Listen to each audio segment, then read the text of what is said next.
elections. That's all we're asking for. Financial institutions, businesses, and healthcare facilities, they all get audited. It won't cost the taxpayers of Rensselaer or your budget anything. We are making similar presentations to counties and towns across the state, and over 60 have already signed a resolution. You can express your support for auditing our voting system by signing the resolution before you. So we're not asking to overturn any elections at all. All we're asking for is an audit. That's all we're asking for. So please visit auditny.com for more information, and we would be happy to answer your specific questions in writing from our volunteer team. Thank you for your time and attention to this very important matter. Thank you, Patty.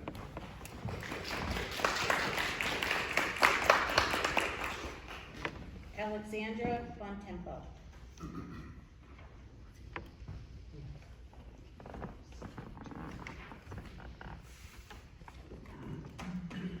Hello, everyone. My name is Alexandra Bontempo. Thank you for the opportunity to speak with you tonight. I reside at 117 Grove Avenue in Albany. I'm a volunteer with New York Citizens Audit, and I am not an official spokesperson for the organization. I just wanted to address you briefly to give you my personal reasons for supporting the signing of the resolution to conduct an independent third-party audit of the New York State voter systems and the data. I feel strongly that the results of the data analysis that's been conducted by NICA volunteers on the data that was foiled from the New York State Board of Elections justifies a need for a full end-to-end independent audit. There are so many questionable findings that have not been properly addressed by the New York State Board of Elections, and these findings are very disturbing. They might indicate areas simply of just poorly managed data, maybe due to lack of resources in the organization. The findings could indicate fraud. They could indicate a violation of either New York State or federal election law, or they could indicate just gaps in data that leave the system open for fraud to be committed in the future.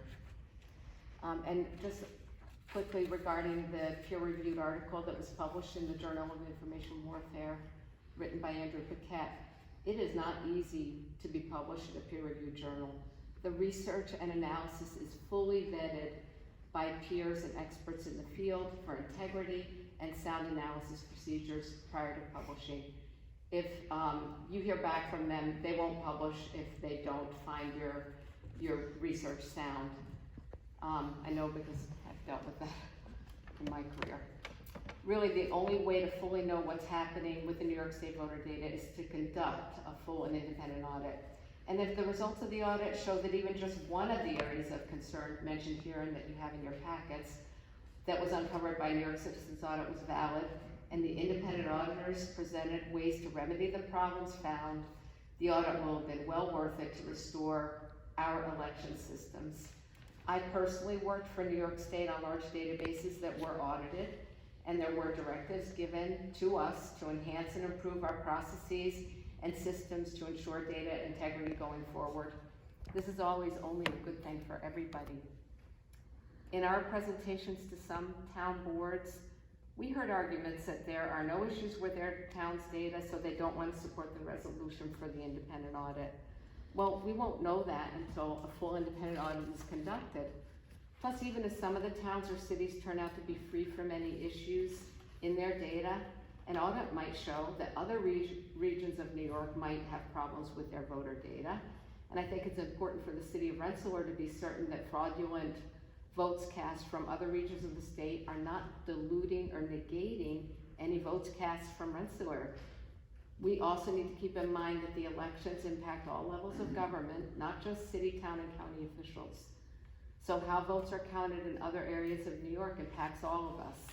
It could be that a locality where there is voter fraud won't sign this resolution, so it's up to you to step up to the plate for the good of the state, and we really need the help of local regions, towns, and cities and counties to get this accomplished, simply because bringing our evidence directly to the New York State legislators fell upon deaf ears.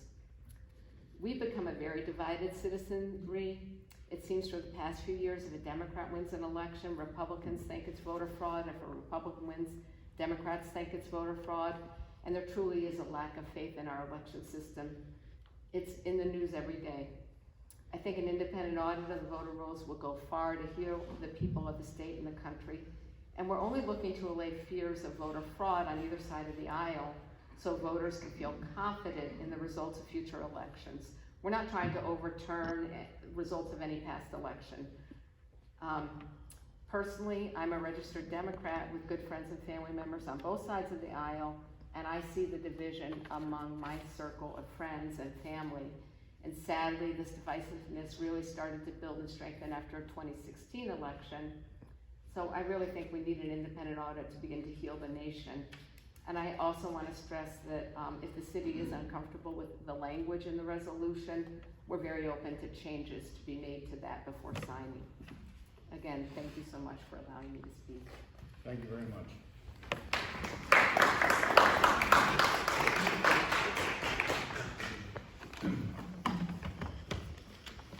Okay, that's it for the public speaking.